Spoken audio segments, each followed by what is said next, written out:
السلام علیکم ورحمۃ اللہ وبرکاتہ۔ نحمد ونصلی علی رسولہ الکریم، اما بعد، فقد قال اللہ تبارک وتعالی: یا ایھا الذین آمنوا علیکم انفسکم لا یضرکم من ضل اذا اہتدیتم۔ اے ایمان والو، تم اپنی اصلاح کرو، تم کو کوئی نقصان نہیں پہنچا سکتا وہ لوگ جو بھٹکے ہوئے ہیں جبکہ تم ہدایت یافتہ ہو۔ انداز بیاں گرچہ بہت خوب نہیں ہے، انداز بیاں گرچہ بہت خوب نہیں ہے، شاید کہ اتر جائے کسی دل میں میری بات۔ محترم حضرات، بزرگان دین، سامعین کرام اور میری پیاری ماؤں اور بہنوں، ابھی جس آیت کی تلاوت کی ہے یہ بڑی جامع و مدلل آیت ہے۔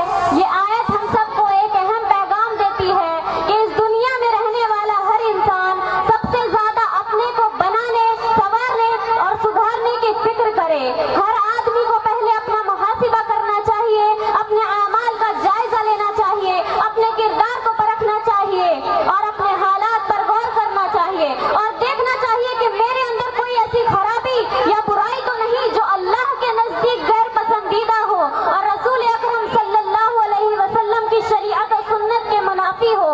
اس لیے کہ قیامت کی اس ہولناک گھڑی میں اور قبر کی اس خوفناک تاریکی میں کوئی کسی کی مدد نہیں کرے گا۔ قیامت کے سخت دن میں تو ہر فرد کو نفسی نفسی کی پڑی ہوگی، یہاں تک کہ انبیاء مرسلین بھی نفسی نفسی کہہ رہے ہوں گے۔ وہ ایسا شدید دن ہوگا جبکہ ماں باپ بیٹے سے اور بیٹا ماں باپ سے، بھائی بھائی سے اور دوست دوست سے بھاگا پھرے گا۔ ہر ایک اپنے اپنے اعمال کا ذمہ دار ہوگا، ہر فرد کو اپنا حساب دینا ہوگا۔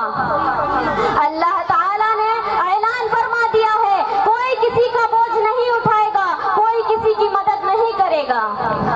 اپنے من میں ڈوب کے پا جا سراغ زندگی، اپنے من میں ڈوب کے پا جا سراغ زندگی، تو اگر میرا نہیں بنتا تو نہ بن، اپنا تو بن۔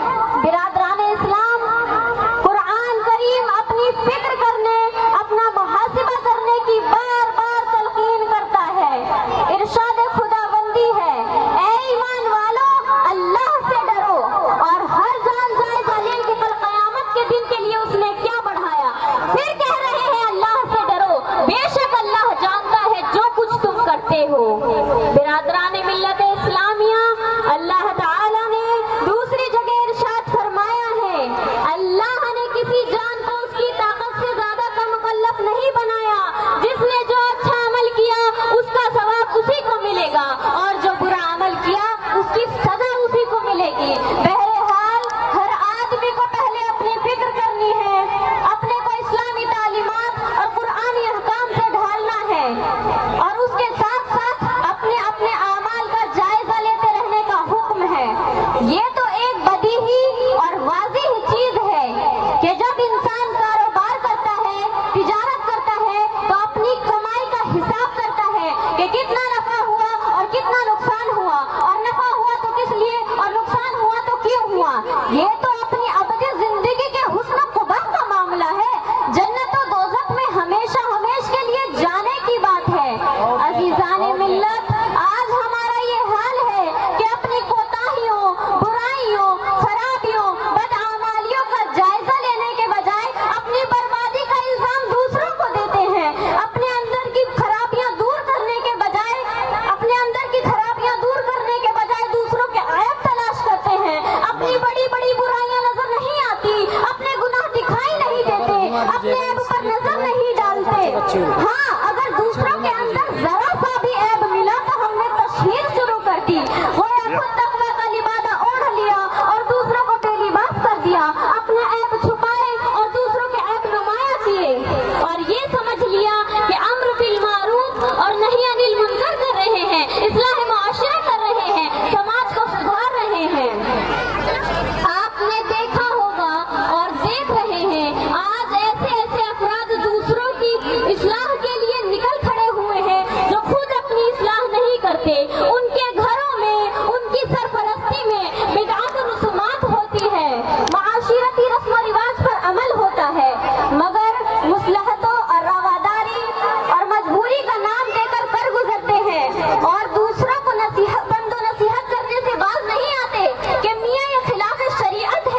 جس